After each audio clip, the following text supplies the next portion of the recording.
Next, so if you get your driftwood, it should have an earthly smell to it. It should smell like dirt. It shouldn't smell like death. Now, if it smells like death, it's a lot of times you're letting your water sit too long. So if you're letting this sit for more than 24 to 36 hours, there's a breakdown that happens with the natural wood and all that kind of stuff that releases some different organic materials that actually smell.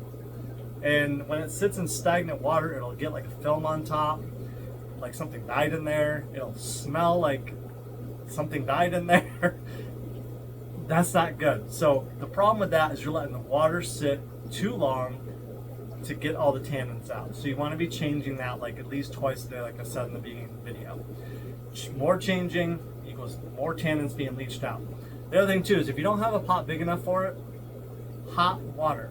The hottest faucet water that you can get to fill that bucket, it's going to release all that tannins a lot quicker. It's like tea. If you put the tea in cold water, it takes quite a while for those tannins and stuff to leach from the tea, whereas if you put the hot water, it's super quick. Same thing with driftwood. So the other thing with driftwood that someone said is there's like a red and brown slime develops on it. Again, it's natural things breaking down. What I recommend doing if you have that is honestly take the piece of wood out and rinse it, wipe it down with like a toothbrush or something like that, get all that slime off, put it back in, start fresh again. No harm, no foul. Another thing, the driftwood won't sink. Now some of this you get, especially like, I have a couple branchy pieces like this that almost feel hollow. They feel like a piece of cork. They will sink eventually. It takes about 24 to 48 hours.